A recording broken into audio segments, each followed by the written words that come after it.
Hey, good evening, Pirate Nation. This is Hall Hoops and Happenings live. Last day of April. Summer has finally crept in. Earlier this April, I believe it was snowing, or at least where I was. But I'm glad spring is here, and with spring brings off-season basketball. March Madness is over, but we have a fantastic show for you this evening. We have the head coach of women's basketball, Tony BOZZELLA, fellow Paisan, and Savannah Catalan, who's not in Texas yet, I just found out. She is still there taking some finals. But Nick from Milburn, take it away. I'll do my producing thing, and then we'll bring Coach and Savannah on. Hey, guys, Nick from Milburn. Bobby, thank you so much. We have my friend Paul, just a fan. Paul, how you doing tonight? Doing great.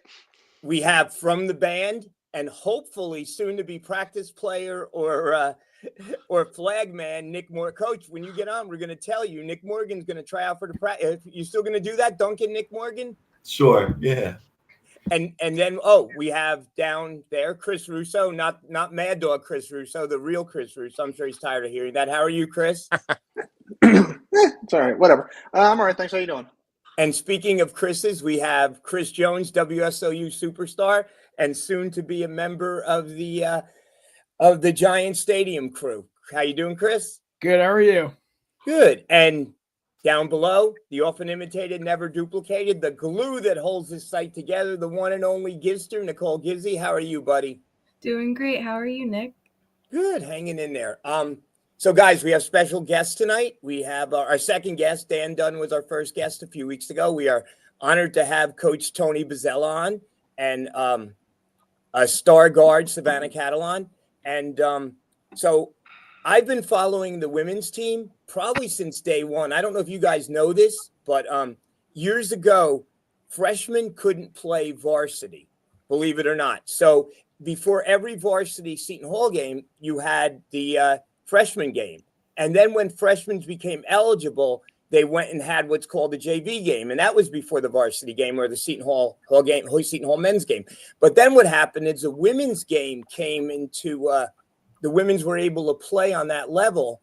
So the women's game was before the men's game. So I probably was at, and I'll look for the program, the very first women's game at Walsh. And, you know, they had Robin Cunningham was their star for years. They had Jody Brooks. And there's only been a few coaches. It was Sue Dilley was the first coach.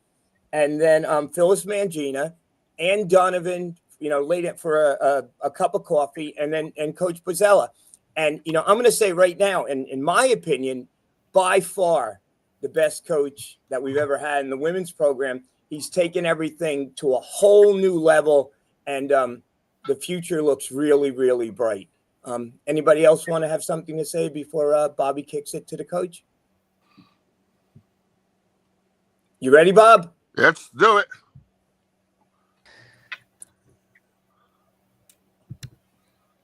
Take it away. What's up, Coach? How are you? Hello, Bobby. How are you? Savannah, how are you, honey? I feel like I'm on Hollywood Squares. Are you Paul Lynn? He's a lot funnier than me. Nick, Nick, you and I think, are the only two who know who Paul Lynn is. But I do.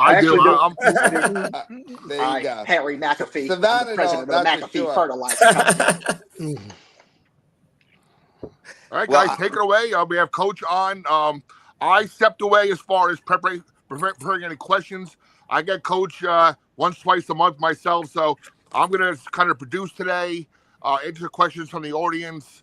I've had Savannah on twice on the Coach Boz show, so this is all about my team. You guys, a little gift back. So, you know, we got Coach on. The audience is excited. So, you guys have the floor for the questions for Coach and Savannah. I'm going to sit back and just watch you guys and enjoy it. Okay, let me go first, Bobby, and thank you. And Coach, I saw you at the press conference after the women's NIT game, the game that you lost, and you looked like you were very, very tired. And I remember you saying that now you have to go into, you know, the preseason NIL, and it was going to start in 2 days. And you honestly looked like someone who had just run a marathon, and then 3 days later you were going to get ready for another marathon.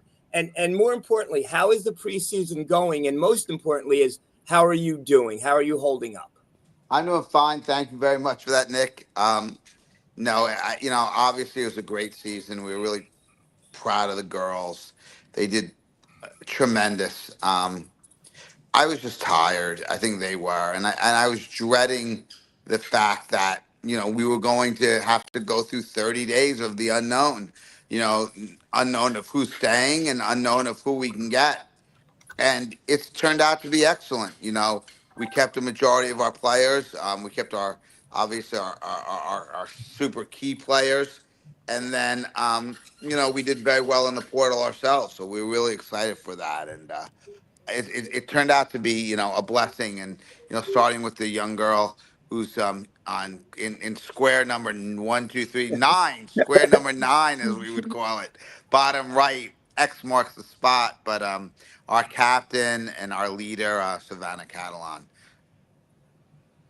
Paul, do you have something for the coach or Savannah? Well, I got tons. I don't know how quickly you want me to jump into it. Nick, you want me to just go? Yeah. So Okay, just go first of all, question, yeah. Coach, I got to admire any Italian born in 1965, as Thank I you. am. Oh, there you go. And you look so much younger than me. That's good, Paul. So, um, a great season, postseason victory. Most of the teams in the country can't say that. What was the best moment for you this year for the team, and what was the most disappointing moment? Savannah, why don't you start off that for me? The most disappointing and the most what? The best and the worst. Okay. I would say the best moment was really just coming in third in the Big East overall because we were picked 7th in the preseason. So I mean, just us by a team being able to finish third really showed a lot, and so I was really proud of us for that. Most disappointing was, of course, not making the NCAA tournament, but I know we were missing that like key win or that like yeah, that could like build on our resume. But as much I feel like the disappointments, they do not outweigh all of the success that we had this year. So I think we had a really good year and I'm proud of this team. And I echo Savannah on that. I think, the disappointment not making the tournament, only the second team in the last 12 years to finish third and not make it. We were the team both times. But Savannah's also right. And we talked about in our team meeting today, to be honest. We did not get that signature win. And that was really big. I mean, the signature win is something we really needed to have. We had to get that signature win, and we didn't. We lost 3 times to Creighton. We lost a close game to Princeton. USC, we did. It was the score wasn't indicative of that in the third quarter. It was a very competitive game. LSU, we played very shorthanded. So, we just didn't have the chance to get that signature win. And we need to be Creighton one of those 3 times, or we need to be at Princeton and stuff. But the girls know and they understand, and it didn't diminish that we did win 23 games. We beat a team in the postseason that had 28 wins, and we lost a game. Yeah, we were disappointed that we lost our last game. We led by 8 with 5 minutes to go. It's not something we would normally give up, but we learned valuable lessons. We got a lot better. I think next year's team will be bigger, stronger, and more experienced. And overall, your goal is to always make the NCAA, but you want to make the postseason. And we had a lot of fun this year, guys and girls. We really did. We got along really well as a team. Our leadership was outstanding, with Savannah, and Amari and Faith, and Jada blossomed obviously into a star. But a kid like Messiah came a long way. We're really proud of her. Caden had a big year for us. And Yaya had really made some big shots for us. So there were a lot of positives to be taken from this. So my second question is you've got an all-star, potentially an all-league backcourt coming back. Yeah. In Savannah and Jada, and you've gone to the portal to get essentially big men. Can you talk a little bit about what you see next year in terms of the talent that's come in from the portal and how it's going to mesh in with the players you already have? Yeah, and I'd love to do that and touch on that. And we're really excited with the 5 freshmen, first of all. But as we know, this is a big girls' game, and we need to, add on to the tremendous backcourt that we have. We do expect Messiah and Savannah Jones to really step up front. Shea Pinckney and Jacayla at the guard spot, I'm expecting a lot from. But I think at the end of the day, bringing in three young ladies from three Power Four programs, two of them are two of the best. Texas, a Final Four team, Florida State, a Sweet 16 team, and Penn State, in the past, a really solid Big Ten team that did not have a good year, shows that we can recruit at a high level and we can bring in high level talent. Jordana Codio, I think, is going to play a lot of stretch four for us. Can play also the wing. Started with some injuries at Texas, then played behind Madison Booker and got really better. And I think it can really do a lot of good things for us. I think she can bring the ball up the court. Transitionally wise, she runs the floor really well. And I think she has the ability to shoot the three and do a lot of special things. She's a tremendous defender. She's going to be a key at the top of our press to replace Yaya up there. And I think she's going to do really well. Cam is just, she's just a tough, hard-nosed kid. Runs the floor well. I think she just lost her confidence at Penn State. I think my goal is to just get her to be confident. I think I've already done a good job of that along with the staff. And I think you're going to see a really heck of a player. The two kids we've gotten out of Penn State in the past, Maya Bembry and Shea Higgins, really blossomed in our system. And Cam's going to be the next person that's going to really blossom in our system. And then Mariana out of Florida State, I think she's going to be the steal of the portal. I don't think people either, missed her or whatever, but she's unbelievably skilled. Played on a national team. Had an ACL a year ago, so it takes about a year, and it'll be a little over a year by the time she's back playing for us. And I think you're going to see a kid who's going to be a double-figure scorer and a strong rebounder for us. Before we go to Nicole, Coach, I want to just jump in on that on Mariana, and I was so impressed this year by Faith, and not only her ability, but her as a teammate and a leader. And I said on this show several times that it was like another coach on the court. She was directing players. She was, moving people here and there. She really knew where everyone should be on the court. And I thought she brought a lot of, besides being a very talented player, she brought a lot of intangibles. Do you think Mariana could replace her? Maybe not in the basketball, but with some of those intangibles? I think from an intangible standpoint, I think Mariana, just wants to get her game under her. I think from the intangible standpoint, that's a Cam and Jordana role. Okay. I think, one of the things I talked to both of them about is the intangibles. Now, Jordana, Cam's only played 1 year of college basketball, so she's also learning and getting better on that aspect. But she's got great energy and she's a great talker. She's got a great smile, great personality. So I think she'll bring that, which is kind of what Faith did. But I think Jordana is going to be a huge key here. She was beloved by her Texas teammates. I know the Texas coach really well. He was very sad to see her go, not only from an ability standpoint, but from a leadership standpoint. And I think, both of them in particular will definitely, help Savannah Catalan and Jada, our two captains, and also Shea Pinckney, a veteran player in our program. So I think if you looked at intangibles, I'm really looking at of the newcomers, Jordana and Cam. But I do think, Mariana will lead in her own way. She's going to lead in a lot of ways. I'll tell you that. Thank you, Coach. Nicole? Can you hear me? Yeah. Oh, yeah. Okay, perfect. Thank you guys both for coming on the show tonight. This is truly an honor and a very big deal for all of us. I'm going to start with Savannah, especially being a freshman, a sophomore, coming right back out of high school, going into college for hoops. What's been the biggest adjustment going from high school basketball to college basketball, especially in such a high-paced Big East environment? Most definitely the physicality, and I can say like the size for sure, because in Texas, everybody's pretty big in Texas, but like D1 basketball, I don't know, it's just different. Like in high school, I could post up in high school, and that says a lot, because like Seton Hall wouldn't run a post up play for me. So most definitely the size and just the physicality. But I mean, adjusting to it. I'm a physical person, so I live for physicality. So I love college ball, honestly. If you were to ask me if I prefer high school or college ball, I would say college. That's awesome. Another someone okay. Another more personal and fun question I do have for you. Who's the toughest player you've ever had to guard in the Big East so far? Oh, that's a good question. I think the hardest people to guard are like the really small, quick guards. It's like people like Jada, but probably St. John's guards. Who was that girl? Was it Dwyer?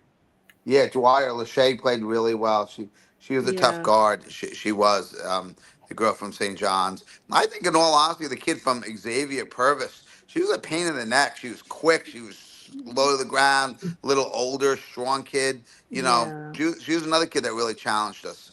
yeah, for sure. But yeah, Let, for hardest to guard, I would say Dwyer. let me jump in on that a second because we've talked about her several times, and I have to jump in with this question. They all know where I'm going. How was it to guard Paige, or did you guard Paige, and how was it to play against Paige?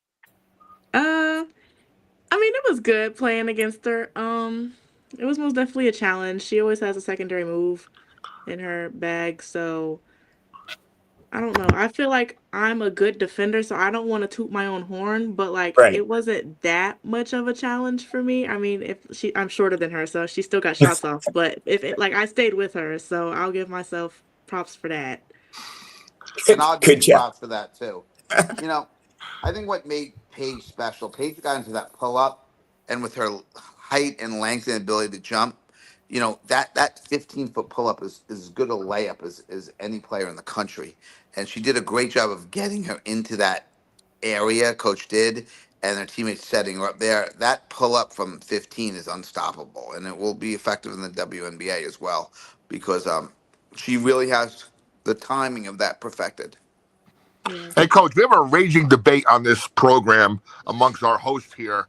Who do you think is, again, subjective, obviously, who do you think is the better player, Paige or Caitlin? Wow. Savannah. Savannah as well? I mean, I want to go with Paige. I think Paige is probably one of the most efficient players that like I've ever seen play, honestly. I'm with you, Savannah. Yeah, You know, who thinks Paige? Coach B. I was just watching them. I didn't want to Oh, influence. okay. who thinks Caitlin? She's played a year in the W already. That's the only way I can judge it. The funny thing is, Coach, when you said Savannah, I thought you meant Savannah's the best of the three players. So that's what I. Hey, I'm with did. that. Let's show you of that.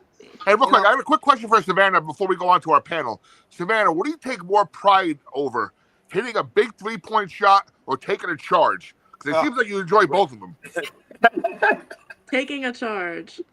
I figured that was it because I'm there enough to see that how happy you are when you. But then again, when it goes against you, that happened a lot this year. I know there's a lot of games where the Chargers went the other way for against the your team. So I saw both ends of the spectrum this season.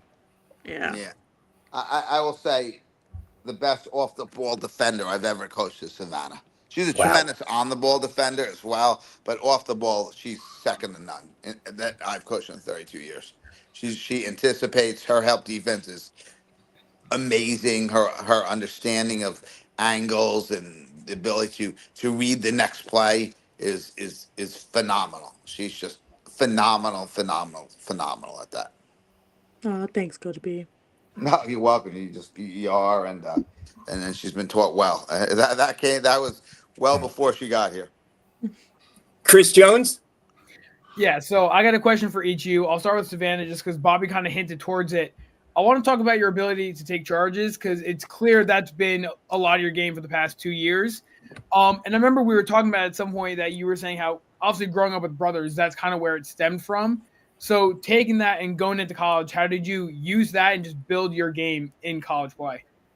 I feel like taking charges is like an underrated skill, and it's like most definitely like a momentum shifter. And when I came to Seton Hall, I realized that like people on the team didn't really take charges. So I'm like, okay, well that's something that like I can be good at, and I can get minutes off of like me just taking charges alone. Like if because I wasn't that big of the offensive threat freshman year, but I'm like, okay, I can bring something else to the table. So I really just took pride in taking charges, and now other people on the team take pride in taking charges too. So Yeah, no, that's awesome. And then for Coach B, talk about Jada a little bit. I mean, she was just a freshman. She averaged 13.8 points per game. So she started her college career already at a high level. How do you see her progressing, getting better, and how can you see her building into now her sophomore year?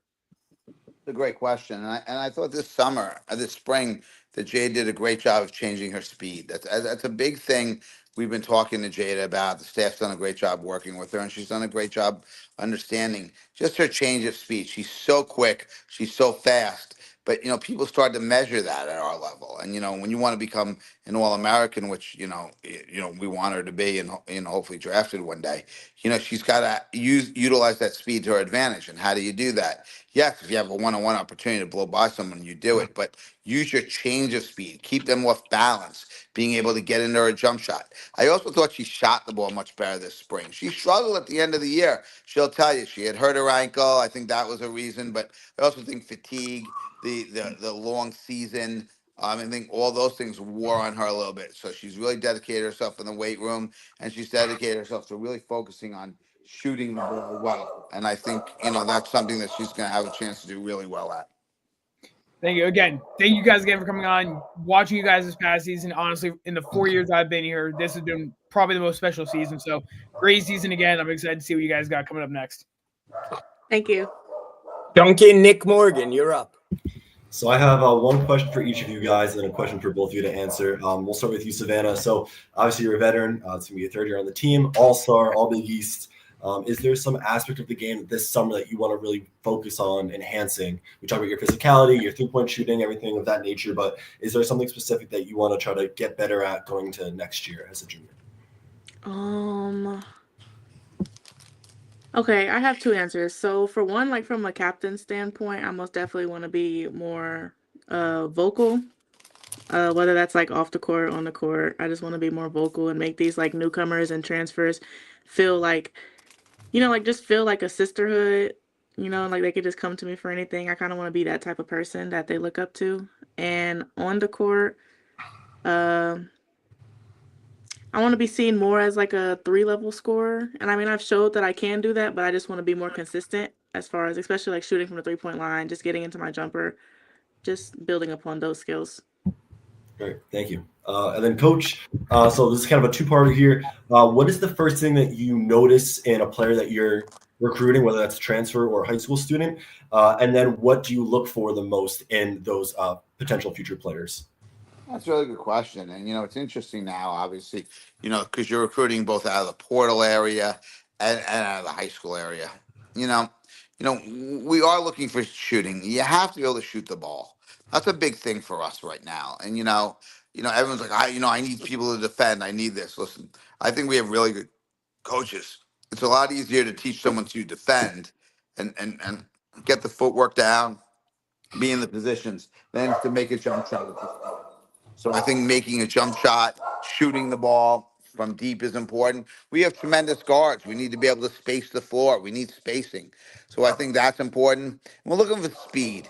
In this day and age of the portal, you might not get the biggest, most talented, athletic kid, but you need kids who have good speed, who work hard, and build the program based on those two things. I think those are recruitable things that we can get, and those are things that we're looking for. People who could shoot the ball, and people with some speed. Sorry about my dog. No worries. Well, thank you both for being on. We really appreciate it. I want to echo the sentiments of everyone else on the panel here to say thank you for your time and you guys answering all the questions tonight. And then finally, you guys touched on a little bit. I think, Savannah, you talked about it in your opening remarks here, but you were projected to finish 7th in the Big East. So for both, Coach and Savannah, was that anything that was going through your mind? Did that fuel you guys throughout the season? Was that something that you thought about, or are you just trying to take it day by day and kind of focus on proving yourselves to everyone else in the conference?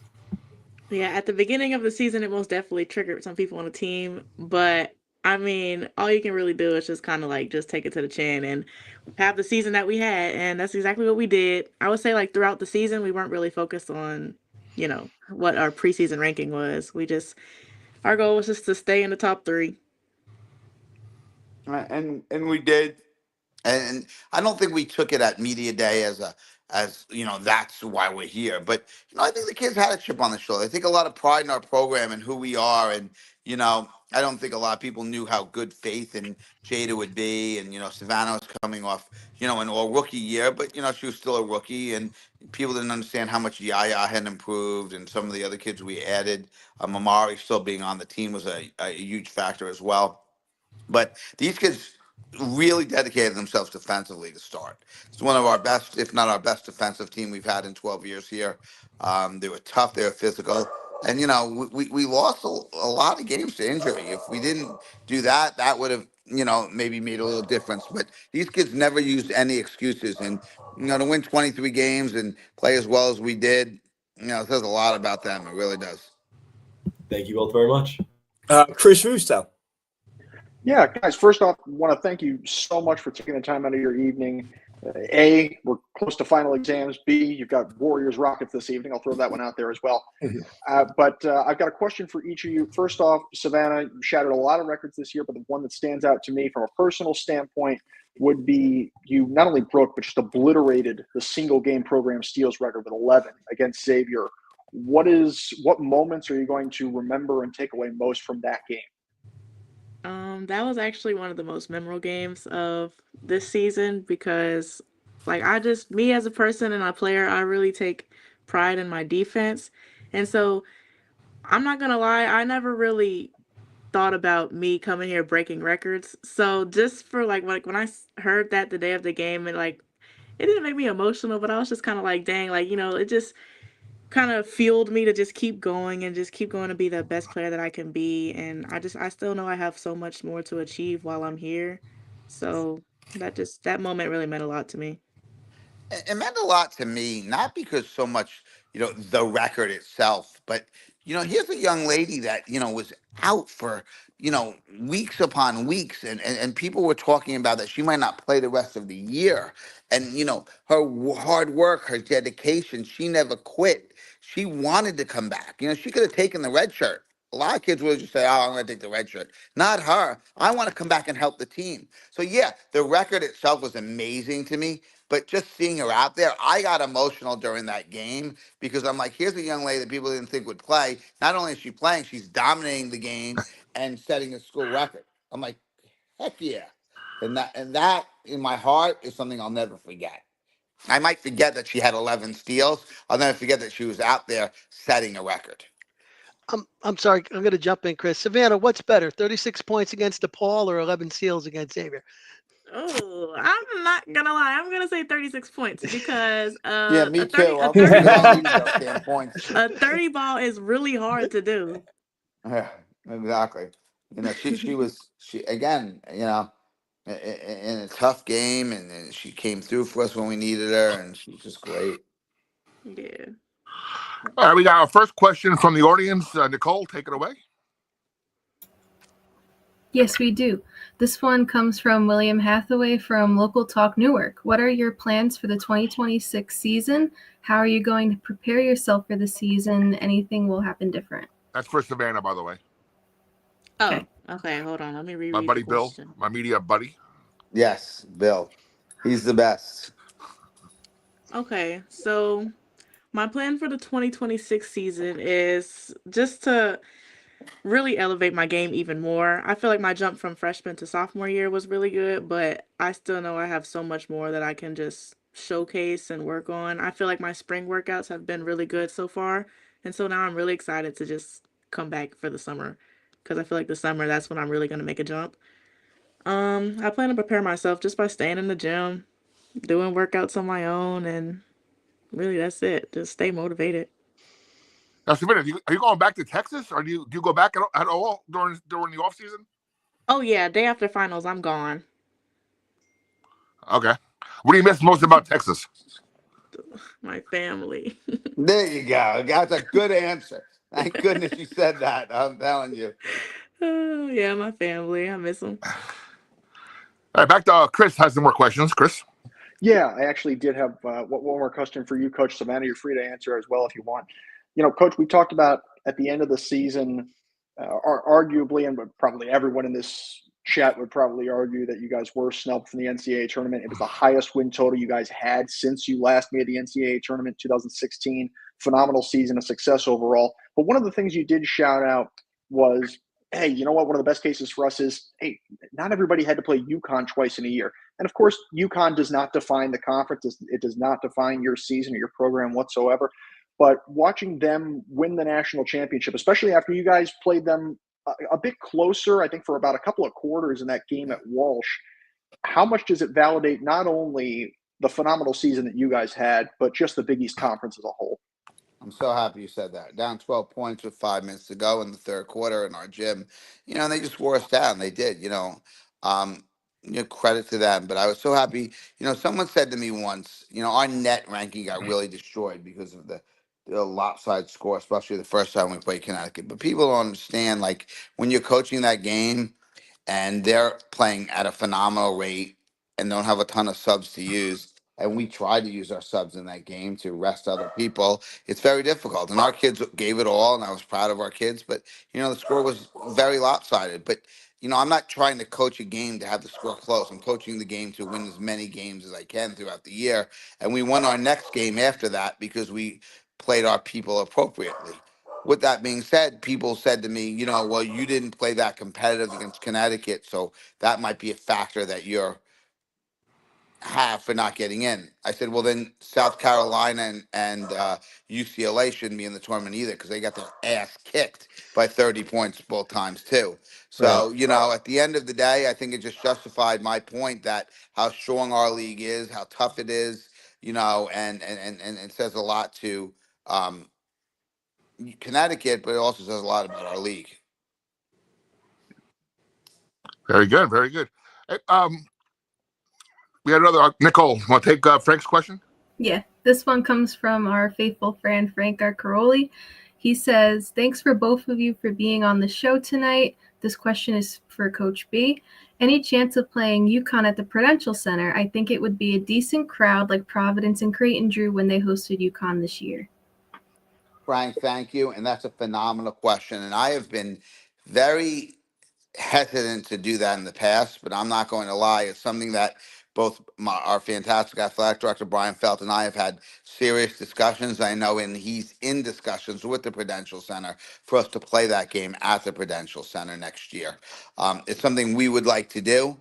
I think the compensation financially would be beneficial to our program as well. But I also think the opportunity to get 8,000 fans in the lower bowl, sell out the lower bowl, and play them on a big stage would be a great opportunity for both our team and for Connecticut. And I think, we've gotten to the level of now we can fill that lower bowl. And it is something that we would like to do, to be honest with you. I'm hoping the Prudential Center can find the room for us to do it, and let's play them there. Very good. Paul, any more questions for Coach? I know you have a bunch. I got tons, but I don't want to take up. I already walked on Chris once. You're good. You're good. I'm gonna ask a question for Savannah, and then I'll ask another question for Coach. You come from Texas up to New Jersey. All we've been talking about is basketball, but it is an enormous transition for any young woman to go from high school to college. How you been dealing with the rest of it? The academic workload, the social side of things, especially when you're essentially doing a full-time job, right? I mean, D1 basketball is what, a 40-hour, 50-hour a week commitment, I'm sure. How do you balance all of that? I would say most definitely me meeting some people up here has made the change easier. But from like an academic standpoint, I've always been a good student, so that was never really an issue with me. But from like a social aspect of it, like I said, I met some really good people up here, including like one of my teammates, Shay. She's like one of my bestest friends, and I feel like just meeting her up here really helped me a lot. And then just having people like Coach B, Shakina, Didi, really the whole staff, they just make they make me love Seton Hall a lot. And like I've never ever thought about hitting the transfer portal or going to a school closer to home because I feel loved and valued up here. and, That's and, terrific. and that's beautiful, Savannah, and we feel the same. Thank you for that. But our fans have made a big difference too. I think Savannah would agree with that. You know, we go to a lot of events, and Savannah's one of the most popular people because she's got a beautiful smile, as we all can see. But she's, very intelligent young woman. I mean, she's going to do something in the science field when she's done with basketball, and she's going to make someone's life a lot better because of it. And we're blessed to have her, and our fans have been great. I want a special shout out to our fans for making someone like Savannah feel at home, because you've done that with a lot of our players, and we thank you for that. Yeah. And coach, my question for you, and this is going to be kind of a weird one. We've been we've been talking a lot about the women's game on our broadcasts, and a team like UConn or South Carolina that are averaging 10,000 people a game. Um, there was a time when Rutgers and Viv Stringer were going to be that in New Jersey, and then it never panned out. You see a hole that Seton Hall women's basketball can fill in the state. Can you guys be the 10,000 um 10,000 fans a game program in this part of the country? I don't know nowadays if that's possible, to be honest with you. Vivian had it going. They were drawing over 5,000 a game at the rack. And I think we can get into that area. I think we can get a consistent sellout at Seton Hall. I think a big thing is we need to play well again this year. We've had 2 really good years in a row. I mean, three really good years. Two, 2 years ago was good. The year before that was very good, and then this year was very good. But we've got to get in the tournament. We've got to get some signature marquee wins. And I think the fans, this is the most, like, being on your show is great, but I also follow it on Facebook and everything. You guys have a great following, and you're building the following, and you're doing an amazing job. You thanked us for us being on. We thank you for having us on. We're like so blessed for that. And Bobby does a show with me pretty much each week, which is, it's just growing and growing and growing. This is a big catapult year for us, really is. And that's why we went out and we made sure we kept the six solid players that we kept, including that great backcourt that we have, and also went in and got, obviously a good freshman class, but three transfers are going to come in and have an immediate impact. So this is our chance to grab the Big East now and really establish ourselves. We finished third last year. Let's go up another notch, and let's challenge Connecticut to the best we can, and start to make a name for ourselves, like almost like Creighton did for themselves for a while. Mhm. And we Chris, haven't asked you about the incoming class. Any one of the players there jumping out who's going to be an immediate contributor? I know it's hard for freshmen. Yeah, that's a really good question. I spoke to, the staff said, let's get them all on Zooms last night. And we did. We got them on 5 separate Zoom calls last night for about 15 minutes. I asked them some really good questions.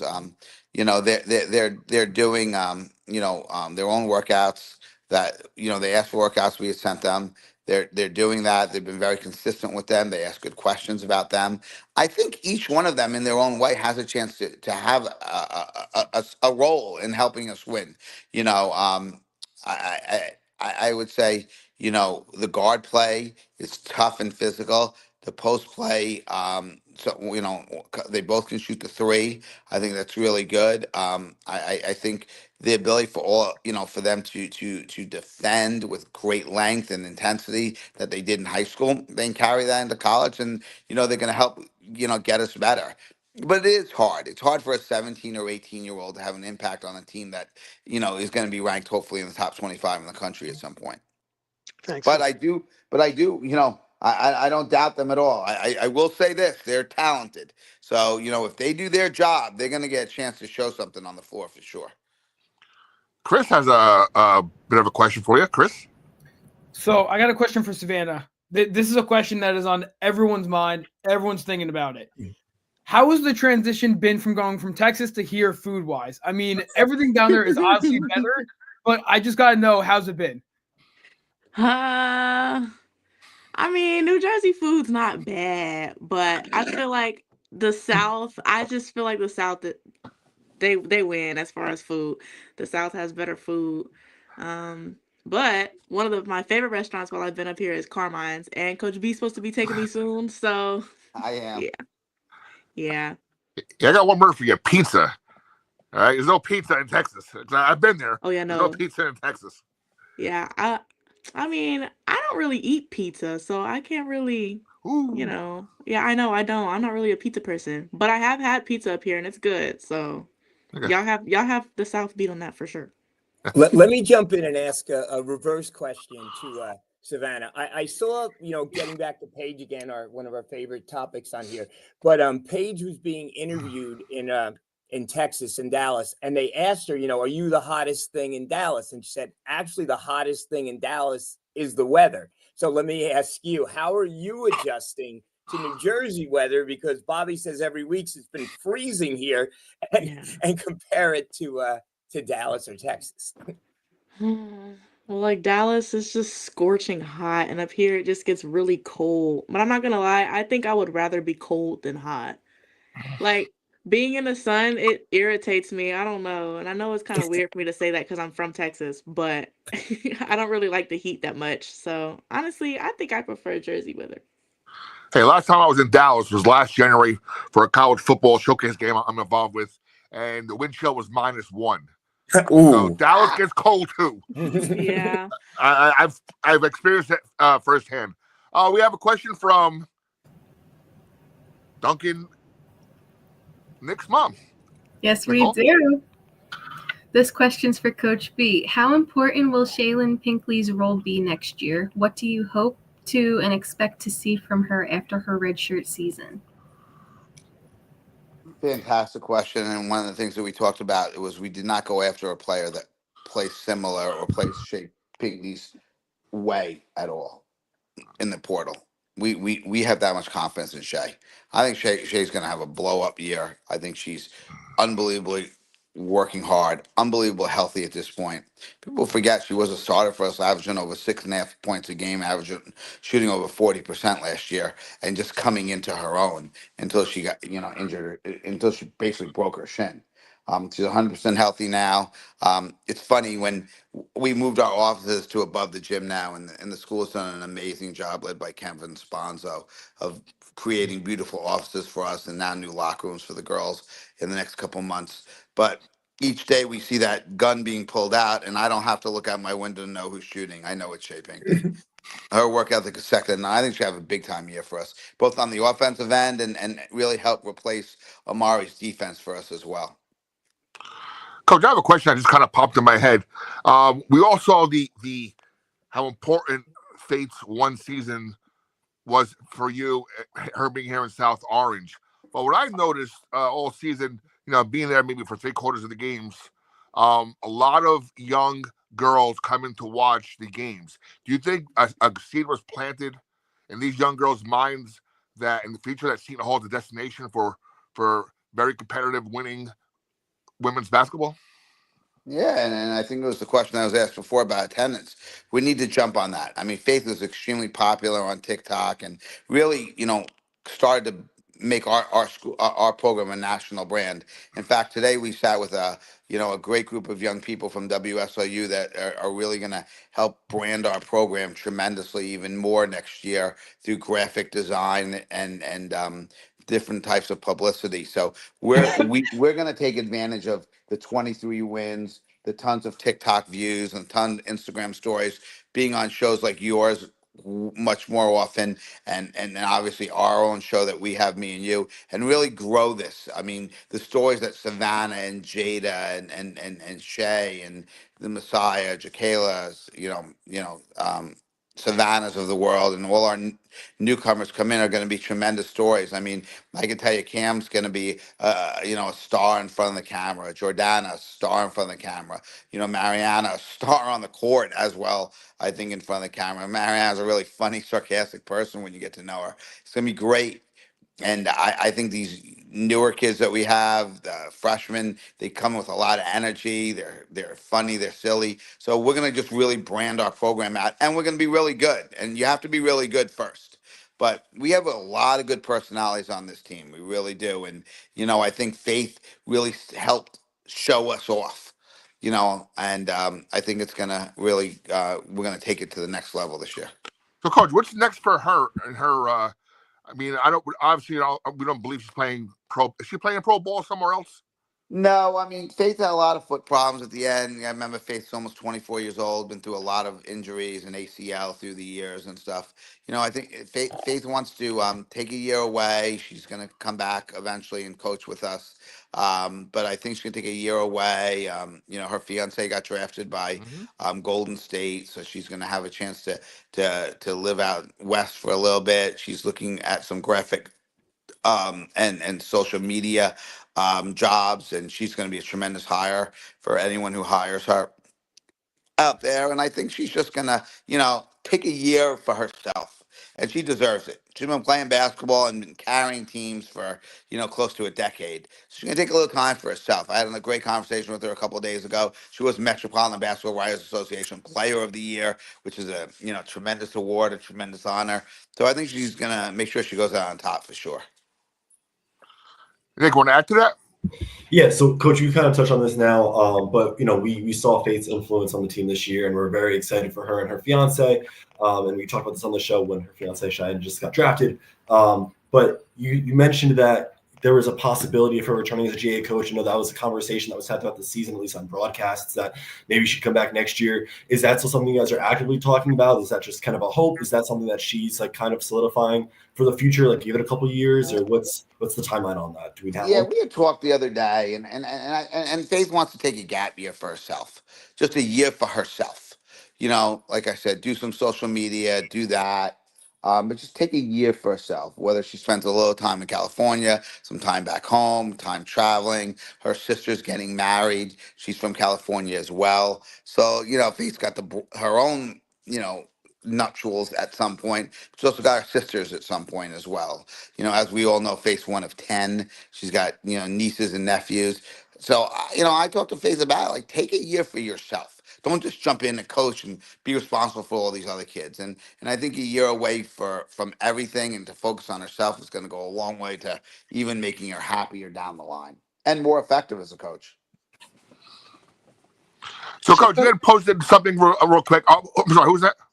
That was me, but go ahead, Bobby. No, go. So, Coach, I wanted to ask, we've been talking a lot about NIL, especially how it impacts the men's game and the Wild West attitude and, how the money's going to get split up.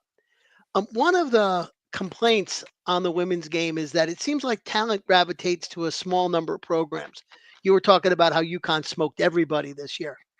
How do you see the NIL impacting the distribution of talent in the women's game? Do you think it's going to be more like the rich get richer, even richer, or do you think it might have an opportunity for us to see a little bit more parity? That's a really good question. I don't know where we're at right now, to be honest with you. I think a school like Seton Hall, to be blunt, has been very supportive of women's basketball. They're trying to do everything we possibly can to make women's basketball as successful as we can, from our, president to our vice president to our administration. I know there's a different, feel out there sometimes on the men's side, but, I can just tell you from the women's side, they've been very supportive and they want us to be successful. Now, does that mean we're going to have the same funding as South Carolina or Connecticut? No, absolutely not.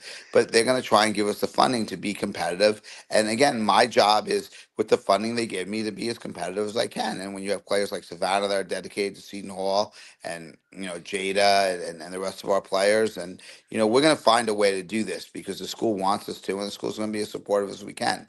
But I don't think we can figure out. Listen, we got 3 really good players, so we're excited for that. With that being said, those players aren't only about money. They're about the education, about the relationships that like some people had with me, or some people had with Dee Dee, or Cassandra. And we utilize those things, the ability to play in a market, having a great fan base that we have. We're proud of the Seton Hall education. I really am. So we found kids that fit that niche and are very good players. And nothing's. It all starts and stops with Savannah and Jada. I'm going to be blunt. I mean, their work ethic, their leadership, their love of Seton Hall is contagious. With that being said, I don't know that answer. It's a great question. Let's see what happens. Right now, we're right there. Does it blow up? Does it get less? I don't know. Yeah, like I said, it's not going to be. It's still the Wild Wild West on my end too. We worked. Our staff worked really hard to get the kids that we have and retain the kids that we have. So, I think in 3 years we'll have a much better indication of where we at in the women's game. Are we going to get down to haves and have-nots? Are we going to get down to 40 schools and that's it, or are we going to have a chance to keep it wide open and maybe make it an elite run like Creighton did a few years ago in our league, a Sweet 16 run like Villanova did a couple of years ago in our run? That's what our goal is. Thanks. Coach, let me just jump in and follow up on Paul's question. In this NIL environment, has your approach to procuring talent and getting players changed over the last 4 or 5 years? Is it culture? Is it location? Is it player development? What do you emphasize? Is it education? When you talk to a recruit, albeit in the portal or a high school senior? I'm really proud of the education that Seton Hall has. My daughter graduated from here, as did my wife, as did I. So the education is very important to me, and the diploma is very important.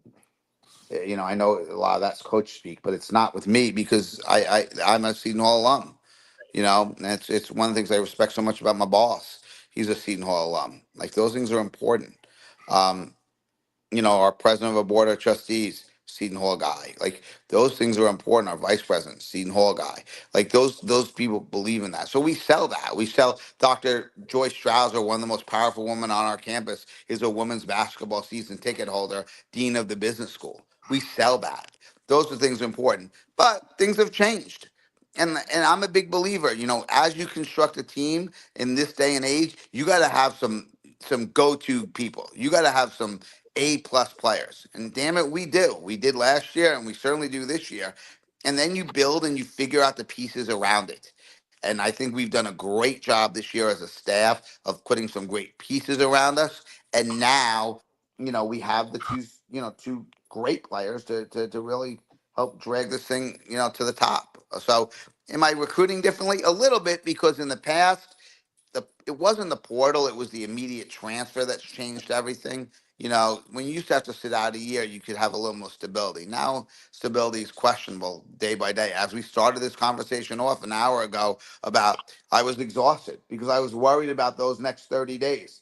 Those next 30 days can turn out to be a blessing for us, to be honest with you. So, Coach, actually, this is a question for Savannah, and then I'm going to shut up. Believe it or not. Um, so, we all saw the Villanova game, and Faith throwing the ball up, backwards over her head, to beat them, and there've been a heck of a lot of games, but I watched the Cincinnati game because it's one of the few games you can get the whole game on YouTube. And you guys, that was a hell of a basketball game. You went for 20. I think Faith went for 21. Did you guys have a feeling even then that this could be a special season? Because that game had a tournament feel in November. Yeah, most definitely. The Cincinnati win was like one of like just the start to the belief in our team of like how much talent we really had.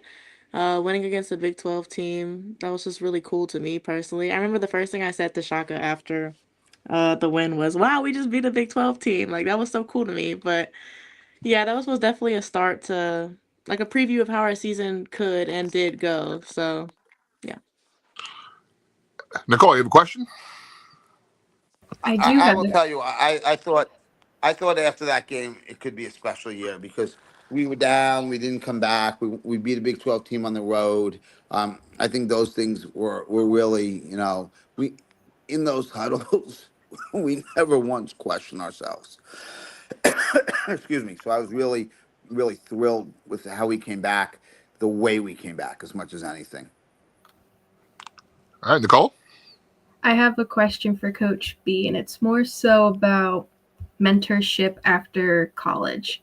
You preach about how much as an alum you love Seton Hall. I graduated only 2 years ago, and I do everything in my power to go back to that campus when I can because I just love it so much. How do you mentor your student athletes for life after basketball, whether that's professional play or a career beyond the court? Well, we once a pirate, always a pirate. We want them to feel welcomed. We had one of our all-time greats come back the last games of the year, Shadeen Samuels. We brought her in the locker room. She spoke to the team, and it was great. And then we had one of my all-time favorite people, is Anna Baines, come back, and I think that was a really special day the other day. I think Savannah and Shay ran over and gave her a big hug. I thought that was really nice. So we make them feel welcome. We want them to be part of it. We have former players on staff in Dee Dee and Shakina. Well, hopefully with our new GA spot, we're going to add another former player as well.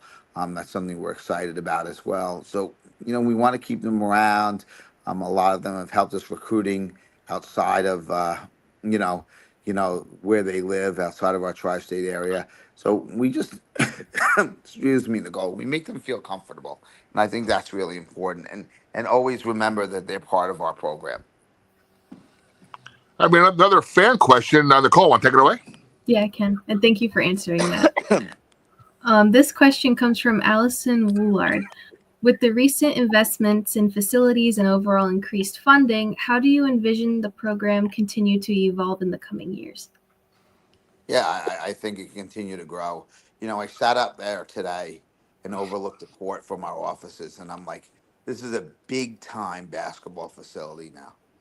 We're going to finish those locker rooms in the next 2 months. Torcon's doing an amazing job. And then we're going to have brand new locker rooms and a new training room upstairs for us. And and volleyball. It's going to be really great. And I think, with the support and the excitement that we've generated with women's basketball, I think, we can really take this off. And like we had said, a little while ago in this conversation, getting a salad every game in Walsh is not unrealistic.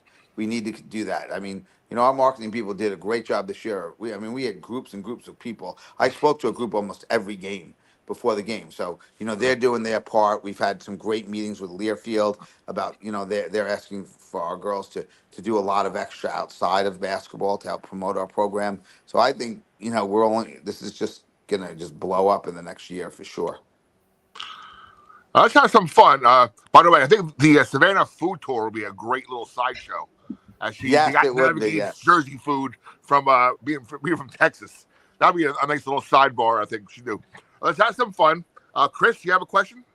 Chris, actually, well, I know Nick was going to go first. I'll defer to him.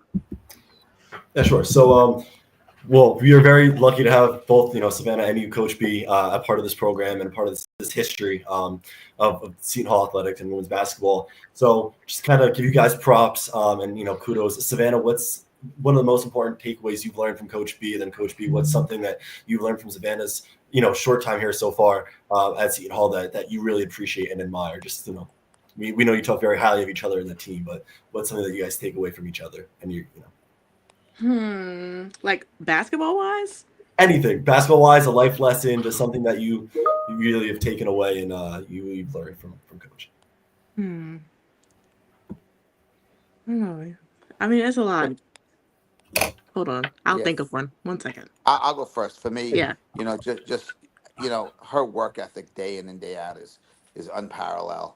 But she's a really kind person. Like I watched her just help kids this year that were new and were young and were struggling, and she's just a tremendous teammate.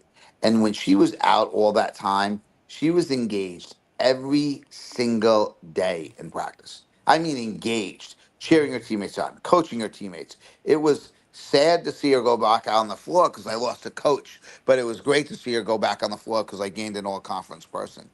And the thing that I always take with Savannah is she's one of the most kindest, sweetest people I know. And, as a coach, you want competitors and you watch her play. She's a tough, son of a gun. But off the court, she's not a kinder person. And that's something I value every day. And I'm thankful every day for her. Thanks, Coach B. Okay, since we're on the emotional side, I guess. I'll say one thing that I admire about Coach B is that he goes the extra mile for you. There's never been a day that went by where Coach B hasn't told me whenever you need something, you can come to me. If anything, he asks me too much if I'm okay. I don't know. He's just always he's just always taking the time out his day to check on me, and that's one of the main reasons why I really love it up here, and that I love having him as a coach is because he always makes sure that like I'm okay. And like as a head coach, I know he always has stuff going on, but just for him to just keep making sure that like I'm good on my end, it really just says a lot about him, and I really like appreciate and admire that part of him. Thank you. That's very nice. Chris. Well, I hate to say when Nick said I have more of a fun question, I was hoping it was going to be more silly and food related like mine, but apparently we're going for more of a terms of endearment type thing here. Yeah. Yeah, I was hoping more Guy Fieri style here. So, Savannah, I have actually been in the Dallas area a little bit. Believe it or not, my senior year, 2019, fall of 2019, it was the CBIs, the WSOU. A lot of us got nominated, and that's where the radio show was that year. Was in Dallas. We got to a few places. I'm trying to remember all of them. I know for sure Ferris Wheelers was a big one. I know we got to. But I was just going to ask specifically, especially because this was a coping mechanism for actually when Wilner Lewis was one of them, was our station manager at the time, what was sort of a coping mechanism for when we lost to Hofstra on for best college station on one of the last nights was Whataburger. And I was going to ask before all the food discussion. By the way, I weigh Southern and Italian pretty similarly, especially when I've got a lot of family in Memphis, and I, in my chubbier days, spent a lot of time at Cracker Barrels on I-95. Cracker Barrel. I was just going. Yeah, I know it's not most authentic, but but I was going to ask specifically how much you miss Whataburger here in this area. I'm not gonna lie. When I was younger, I would say like middle school, Whataburger, me and Whataburger were like this. But when I got to like high school, I didn't really eat Whataburger that much. I don't know if I ate it too much in middle school, but like when I go home, I don't really crave going to Whataburger. But y'all know what y'all do need to try is Waffle House. Waffle House is so good. Love Waffle House. Love Waffle House. I can tell you that's another one. I've Actually, only been one. Jose Feliciano and I tore up a Waffle House in Mason, Ohio, for the Big East baseball tournament, 2019. So that's there you go, right there. Waffle House for sure. By the way, Savannah, Whataburger or In-N-Out? When we fly into Dallas for that game, we get out of the airport, we get our rental vehicles, head right to In-N-Out Burger. So, do you have a preference? Okay, for their burgers, In-N-Out, but In-N-Out has like the worst fries ever, so don't get their fries. Just go somewhere else and get some fries, and just get the burger from In-N-Out. Savannah, since we're talking about food, let me jump in on that and get a little bit more local. Town Hall Deli or my favorite, Milburn Deli? I don't even think I've ever been to either one. That's where I thought she was going to say. Town Hall for the win. No, Milburn Deli with the sloppy Joe. No, Town Hall wins for that. Guys, the answer, of course, is Arby's. So absolutely not. No, I know. Believe me, I have to clarify that's a joke. Go on. So to stick on the food topic a little bit longer, Savannah, I gotta get your opinion on a Buc-ee's because I went to like a year ago or so. I have never been more amazed in life to the point where I tried taking a selfie in there and me as I was. So I just got on a Buc-ee's as a whole because I think it's amazing. Oh, Buc-ee's is like the best gas station ever. I look forward to road trips just so I can go to Buc-ee's. Like, I don't know. Oh, God. You have to get their beaver nuggets for sure. And their brisket sandwich is too good. So brisket sandwich, the beaver nuggets, and and then you just get any snack you want. Of course, the beverage too. But yeah. What has Wawa done to not disappoint you? They have really good smoothies. I'm not gonna lie. Wawa, they make some good smoothies. So all right, we'll take that. Yeah. Our coach, getting late. I know Savannah has some studying to do, but we have one more scenario to propose to you. You posted about 2 weeks ago on social media, whatnot. They're looking for practice players. So I'm going to officially announce that I am the NIL agent for Duncan Nick Morgan right there, who wants to try out to be a practice player. When I met Nick for the first time at one of your games, Coach, I was surprised Nick's 6'3". So I think you might have a pretty good, front court player there to practice against the women. Well, we're always looking, right, Savannah? Yeah. I will say I'll have to really work on my game if I want any shot of that. But I am going to be the head resident assistant of Terrell next year, Savannah. So I may be seeing you a lot around the building. That's good. Okay, period. Hey guys, any final questions for Coach and Savannah? Yeah, can I jump on with a baseball question? I know Coach is a huge Met fan, so you have to be pleased with the start this year. Savannah, who's your favorite team? Do you have one in baseball? No. No? No, no. You're not an Astro fan, Ranger fan? No? No, I couldn't even tell you when the baseball season starts. Are they in season? Yes. Well, Yes. Yes. To jump on that real quick, Savannah, who's your favorite pro player in basketball, men or women?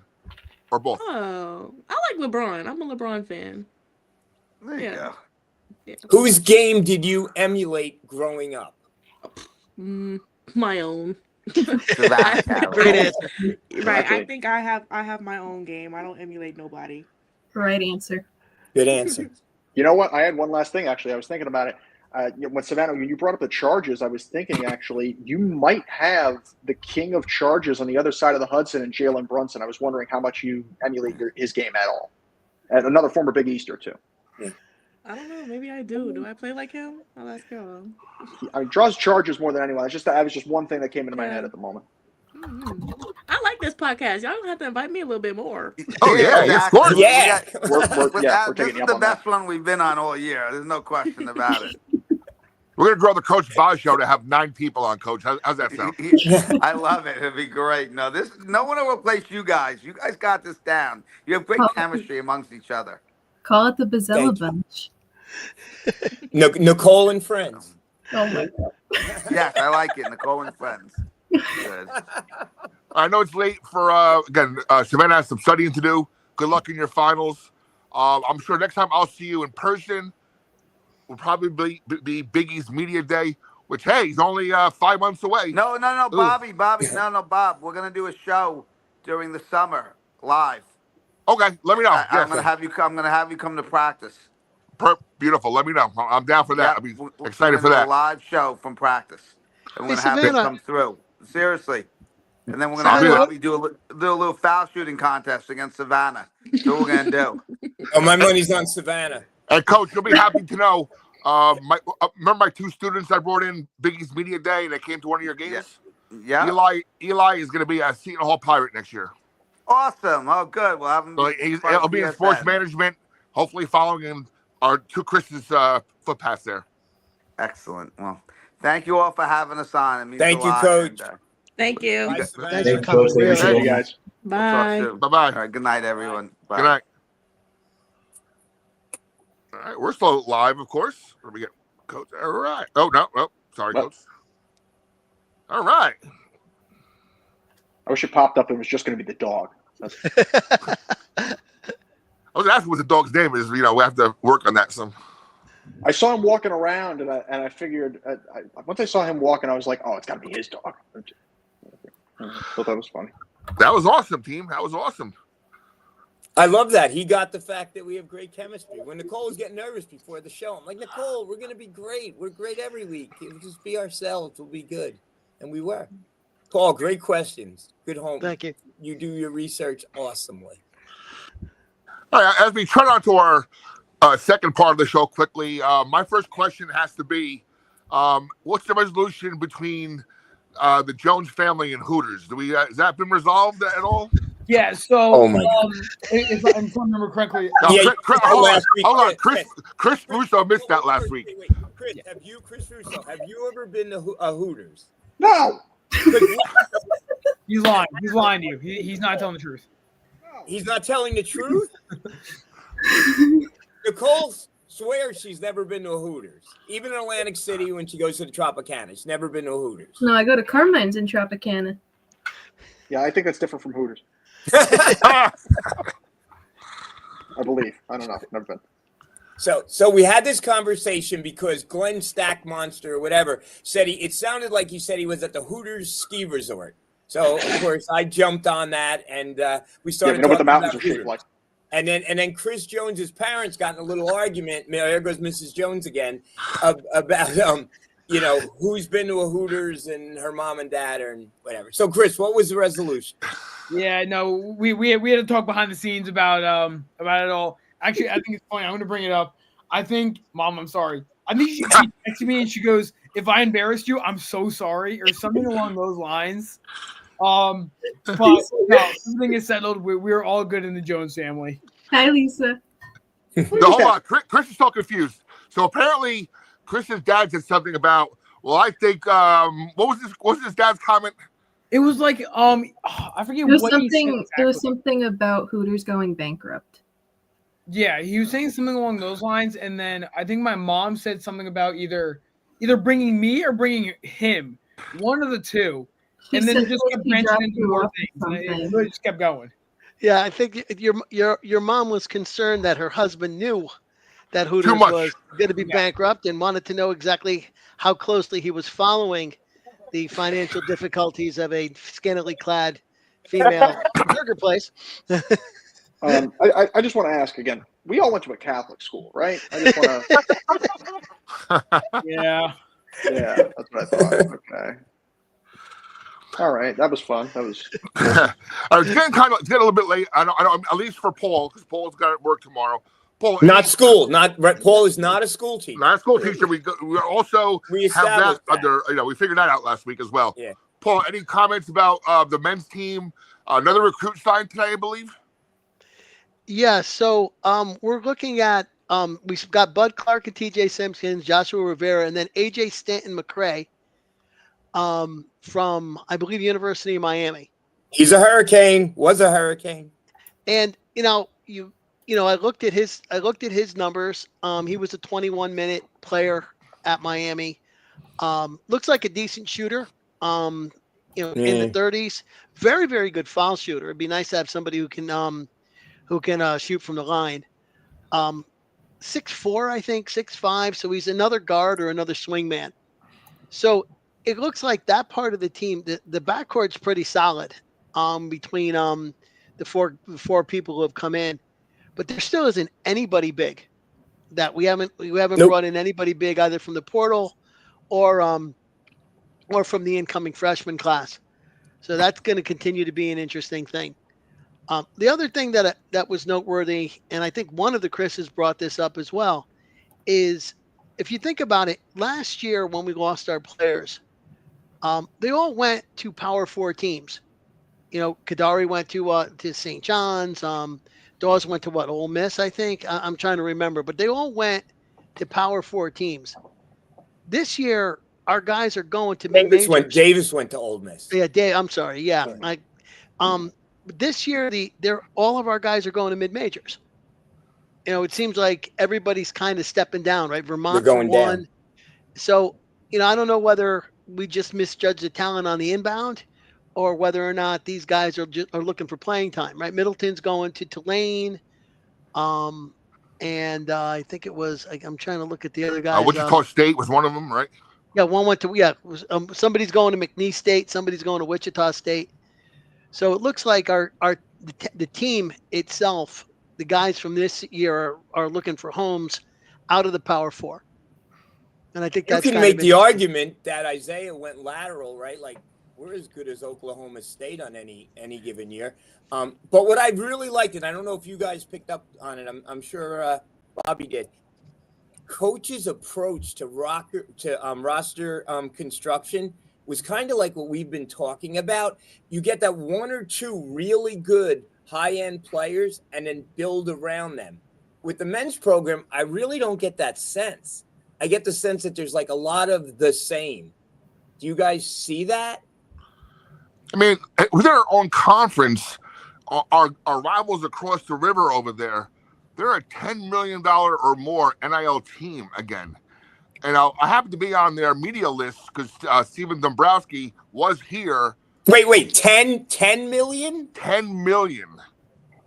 What?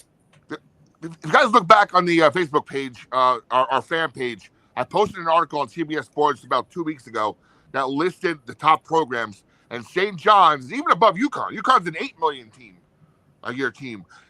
They listed which teams are $10 million in NIL spending, and St. John's is right there.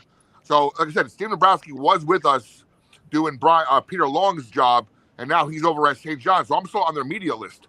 It seems like every other day they're announcing a new signing. It's like, again, we know they're unlimited money from Vitamin water, Rapoli, right? By the way, I was at a counter today. I had a choice between Diet Mountain Dew and vitamin water. I chose Diet Mountain Dew because I don't know. Well, I'm boycotting vitamin water from now on.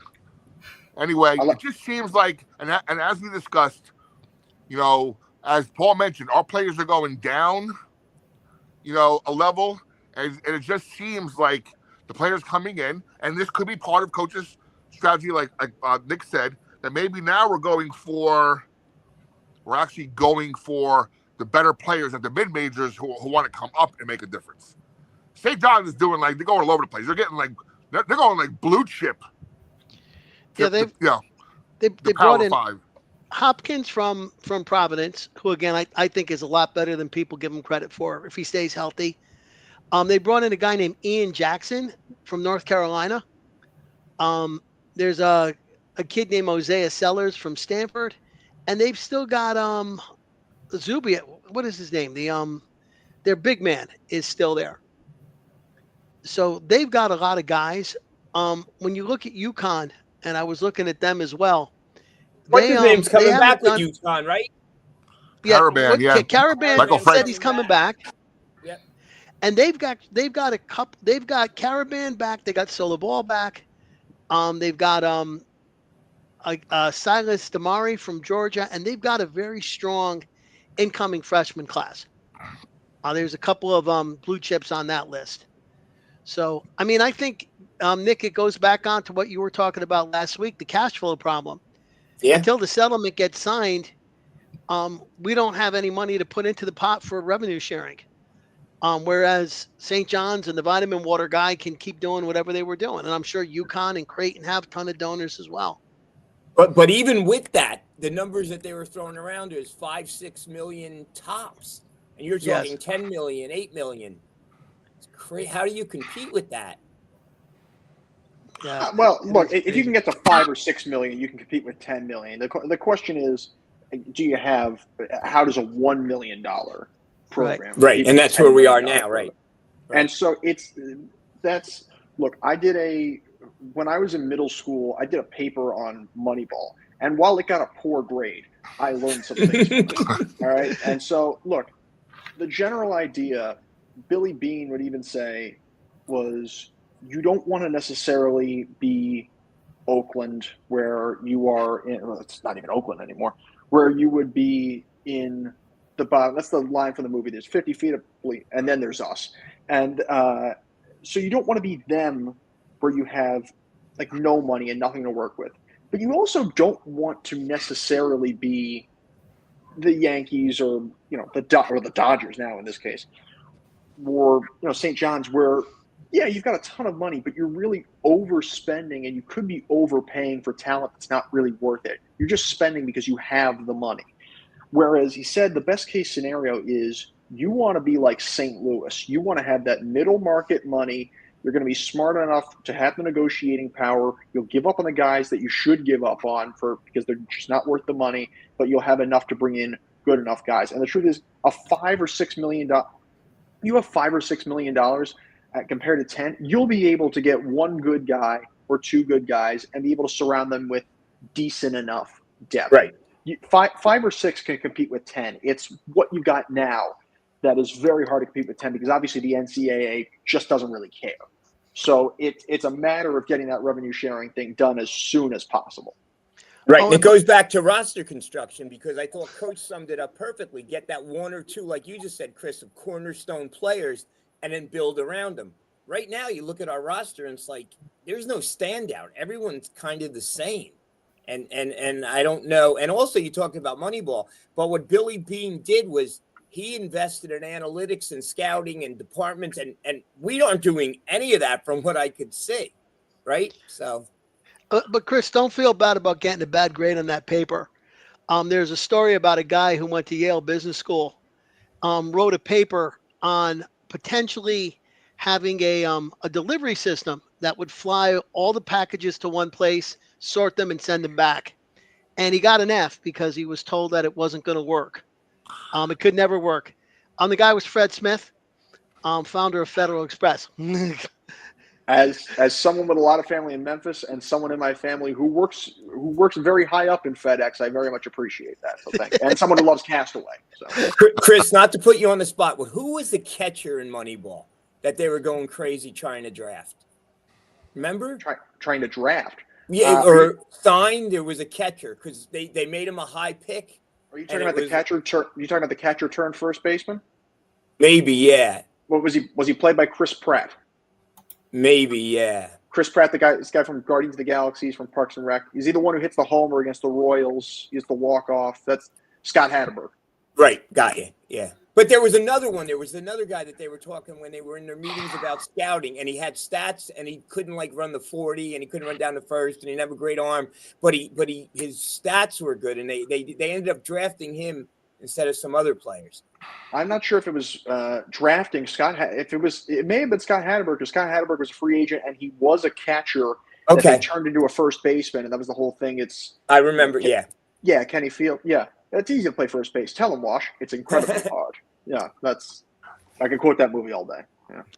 Speaking of baseball, Chris Jones, how's the baseball team looking this year? There's been ups and some downs. I was actually just calling the game today for the Pirate Sports Network. Currently, in current form, pretty good. They swept Butler. They're on a 5-game winning streak. They're just on the outside of the Big East tournament currently. They're 6-7 in conference. St. John's is 6-6. So they're still looking to try to get past them. They take on Xavier next, May 2nd to the 4th.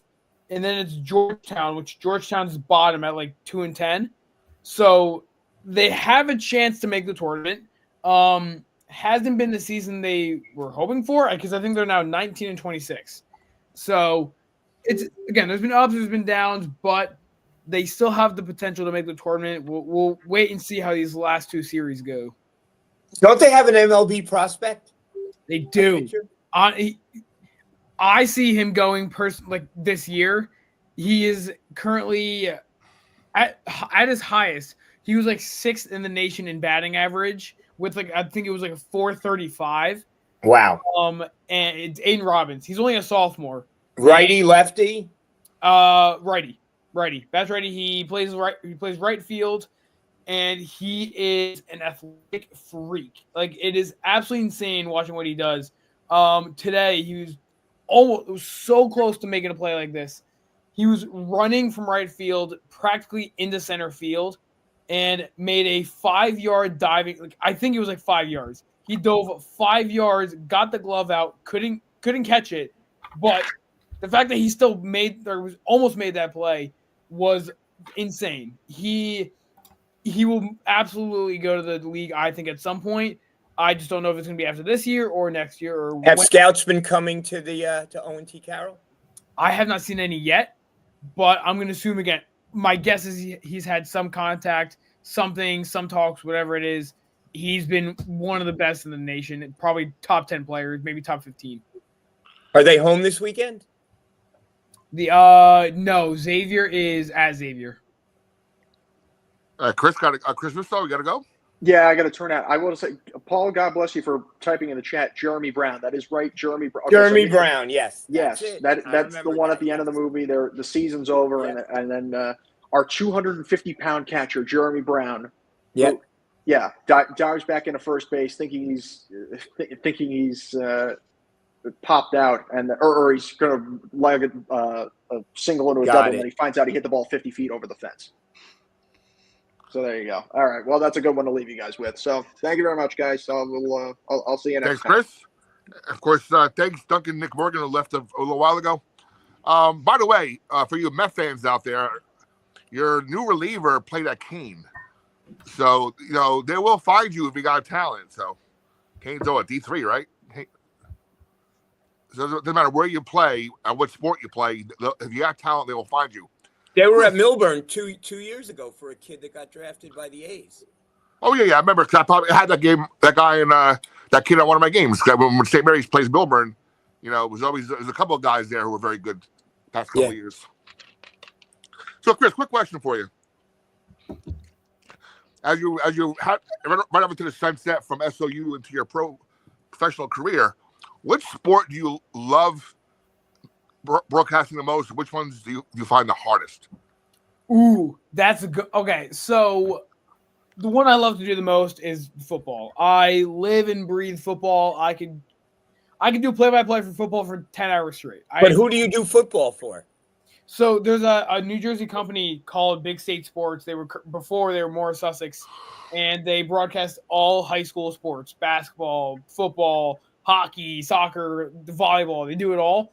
So with them, every high school football season, I'll do play-by-play for Cool. games anywhere in Jersey. What have I done? I've done Morris Hills. I've done Morris Knolls, Randolph, Roxbury. I've done all those schools. Cool. Yeah, because I'm doing baseball now and softball. I think baseball is like probably the oddest sport to broadcast. It is so much dead time, and it's really hard because I felt it so much today when the thing with baseball, especially if you're color, I think your play-by-play, it's not too bad. You can manage it a little bit easier. But when you are color, you are sitting there half the game like, wow, they just threw the same pitch they threw like the last 30 times. So it gets very repetitive. It makes it a lot harder. So that sport, baseball, I think might be up there for one of the harder ones, at least if you're color. Another one I would have to give it to would probably be soccer, because I think it's the same sense where if you score one goal and there's nothing else, it's very hard. At that rate, it just becomes a conversation, and you're talking about something so random that you would never think you'd be talking about on a broadcast. Mm-hmm. So I'd say those two sports are definitely the hardest. Bobby, when you do baseball, do you do it by yourself? I have a game tomorrow by myself. My two students are, kind of, like Chris says, they're seniors in high school, so they're kind of they're still doing the games for us, but they're also enjoying their last few weeks of. Actually, it's a Catholic school, so they're almost done soon because it's May. They don't have to wait till June to graduate. So yeah, I do baseball, and I'm not just a camera person. I do both, and it's by myself. And yeah, like I said, you start talking about the weather, the plane that flew over, the goose that landed on center field or something. So anything to make it entertaining. All the time. Baseball and soccer. And I've learned, again, I'm not professional. I didn't go to school like Chris did for it, but you learn you can't just always talk 24/7. Basketball, football, yes, there's nonstop action. Baseball, soccer, it's okay to have some dead air because it's just natural to the broadcast. Yeah, I think there were a few times today where I talked about a foul ball going to shatter a window or something. Because obviously with the campus right there has been probably 30 foul balls in just one game going towards campus. And at one point I was talking about that. That's just what happens sometimes. Yes. Paul or Bobby, I grew up, and I don't know if you remember, but I know Bobby is a Yankee fan. You guys remember Phil Rizzuto? Of course. Oh, God, of course. Phil Rizzuto was my and Chris, that guy would talk about everything but the game, and he was beloved. He'd talk about cannolis and snakes and lightning, and he'd be out of the game. Bill White, you huckleberry. He was just so entertaining. If he saw lightning in the distance, all right, good night, folks. I'm out of here because he hated thunderstorms. And it wasn't stick. It was real. It was real.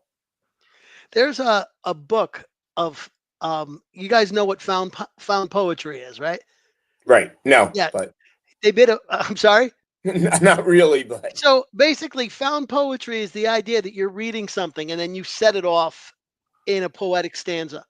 Okay. It might be I don't know, a congressional speech.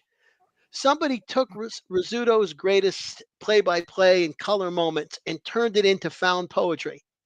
Wow. And one of them is a takeoff on the poem Casey at the Bat.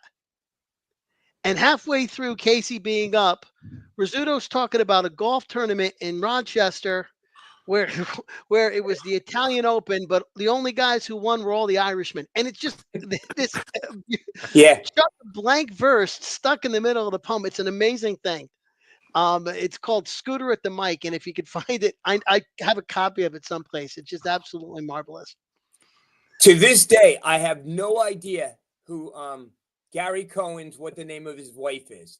But Phil Rizzuto's wife was Cora, because he would talk about Cora every game. And his daughter runs a restaurant in Wappingers Falls, next to the bank. Yeah, that was. Well, gentlemen, thank you, Bobby Thank and you. Bobby and Nick. Thank you guys so much, Chris and Nicole. What you do is amazing, and I think the show Nicole's a tonight was rock star. fantastic. I'm gonna drop off. We'll see you next week. You got it. Hey, yeah, it's getting kind of late. Chris, when's your graduation? Oh, The exact day is May 19th, so I got about 20 days until then. You getting emotional about it yet? It's weird because I've been saying for the last year that I'm ready for post-grad. Like, I'm ready to just move on and start working. But at the same time, I'm also gonna miss all the fun times, hanging out with the guys, doing whatever, messing around and making jokes, whatever. So I'm obviously gonna miss that. But at the same time, I do think I'm ready to move on and get into that point in my life. Are your finals when's your done? last game on SOU? I'm doing, I think it is next Thursday. I think it is something like that. It's some point next week. Let me get the exact date. I think it is May 9th. May 9th will be my last one. Are you done with finals? You have finals yet? Or are you done with finals?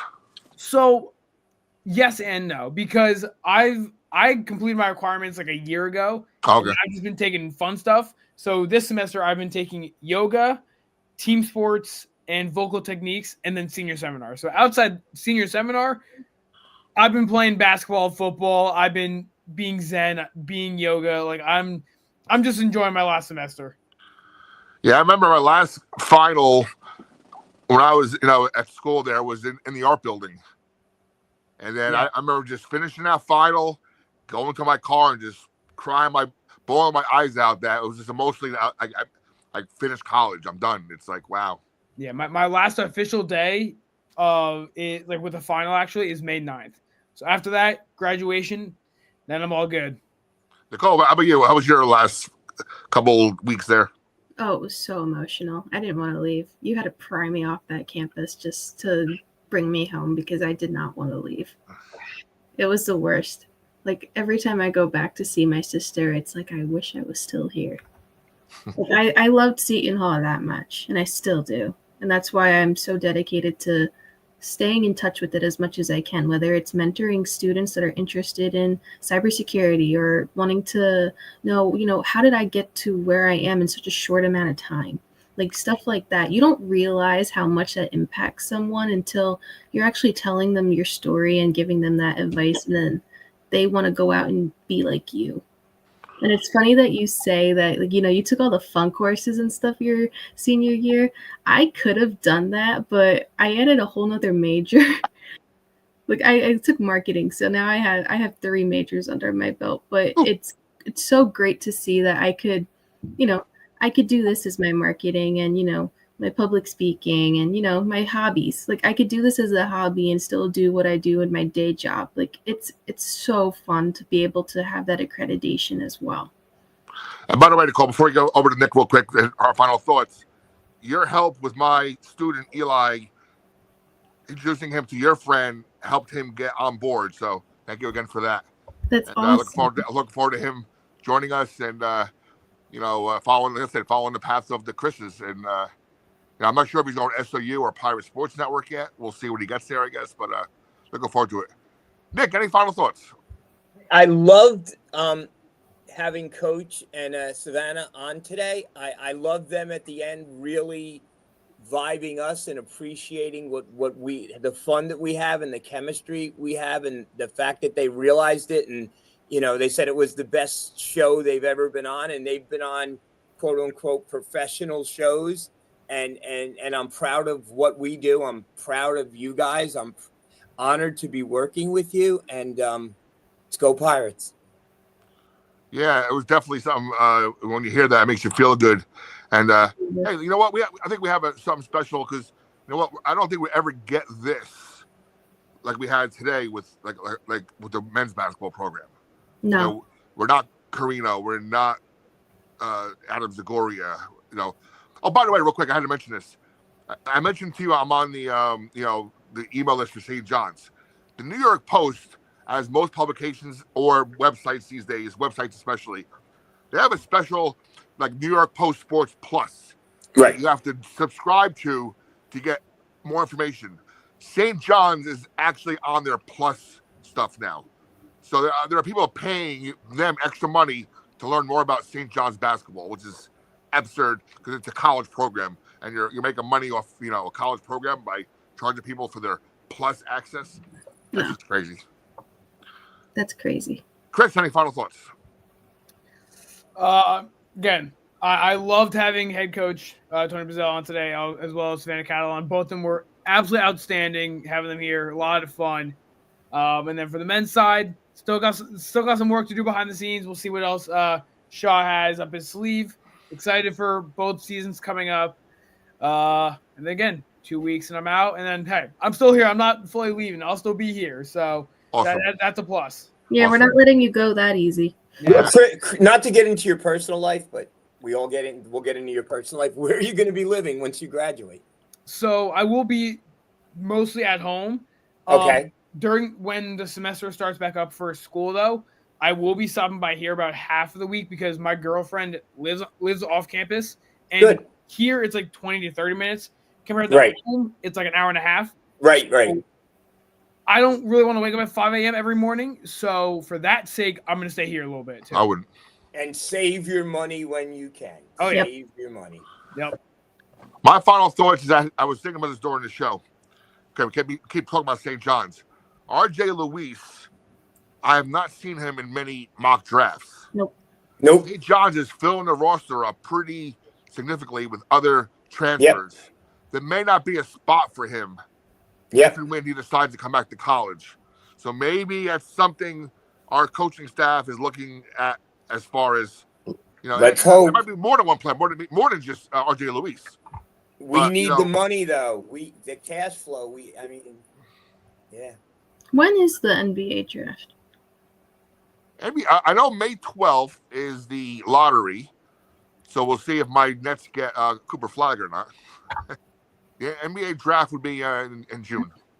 I think it's crazy how the women's stuff is so rushed compared to the men's. Their season starts. Yeah, but it's just crazy to me how they play throughout the summer. But with the ones that got drafted, they're literally in training camp now for a season that starts literally next week.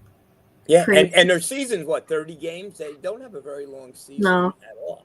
That's why I thought it was a great idea. They started that 3-on-3 tournament because it keeps the women here rather than getting caught in Russia like what's her name, Grenier, and they're making some more money as well. There's no middle. Like I said, someone like a Faith or someone like a lot of players we've had on our program. There's no. Like I worked for the WABA, but there was no money as far as salaries in that league. And we did have when I was there as the director of broadcasting, we did have former St. John's and Seton Hall players in the league. It just was more of a showcase league to go overseas. But there's no real viable 2A league in America for women, besides the WNBA and this 3-on-3 league. So there's nowhere.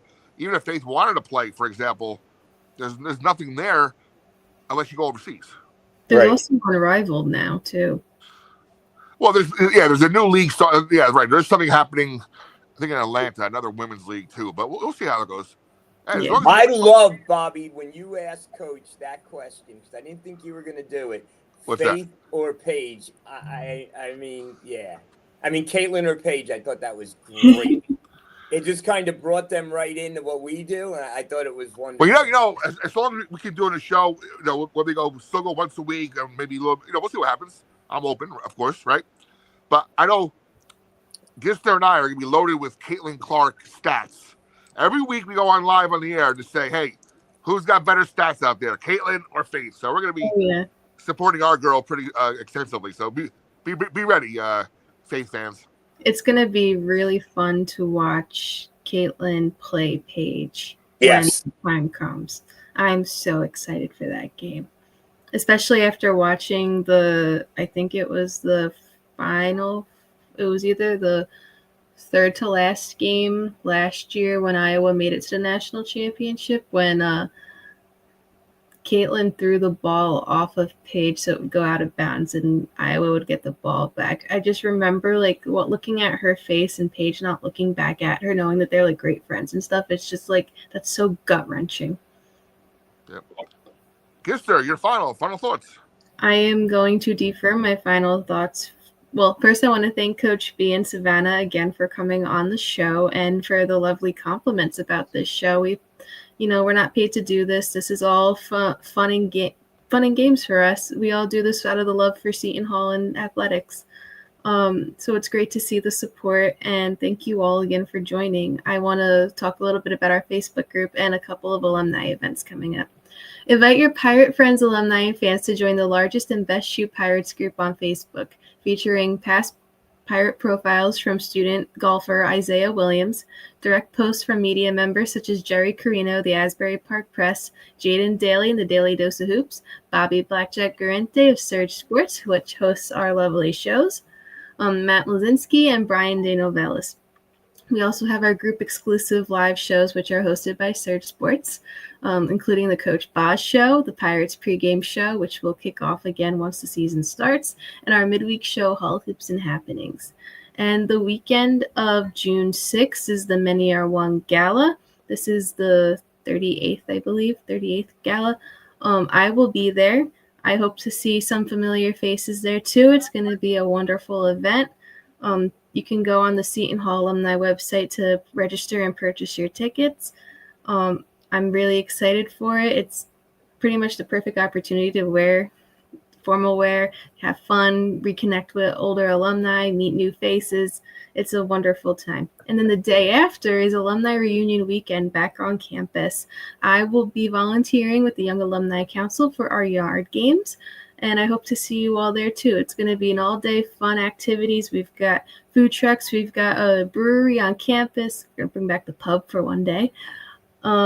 But yeah, that's also available on the website. I will be posting graphics in the Facebook group to advertise it, as well as links so you can go purchase your tickets. But I just wanted to give everyone a heads up. Wait, when's the brewery on campus? When? June 7th. June 7th? June 7th is Alumni Reunion Weekend. I'll send you the link. Okay. We got to figure out a way of getting our show live, like maybe doing a live show. That's somewhere, and then remote, right? Because remote we are show, live. yeah, We're just not, Oh, but one final announcement before we sign off. And Nicole will be happy about this. Your buddy Ryan's show will debut on Surge Sports next week or so. Yes! Yeah, she's excited. Is that the guy with three? Is that the guy with three different names? Yes. Ryan, Luigi, Rocco. Oh my God, that is awesome. If not this weekend, the weekend after, we've been talking, so he's ready to join Surge Sports. Nicole, did the Devils play last night? Oh boy. Here we go. I watched that, and all I could say is Markstrom does not deserve to be a Devil. By the way, they leaked the name today. I don't know if you guys noticed. I was reading this before when I was having dinner before the show. I will buy this jersey because the name is so awesome. The Utah Hockey Club, they leaked the name Utah Mammoths. I don't like it. What's a mammoth? Woolly mammoth. Woolly mammoth, like those things they find in the ice, up in Siberia, in full form. As always, Chris, as you go in your professional career, anything we can do together, with Surge and whatnot, like I said, I'm involved in a couple leagues and whatnot, so I'm hoping that opens more doors as well. Absolutely, that would be awesome. All right, Nick, take us away. Take us out. The #1 show for Seton Hall Pirate basketball, hula hoops and happening. Good night, good night, God bless, and everyone see you next week. Thank you. Hazards up forward. Hazards up forward. Yes.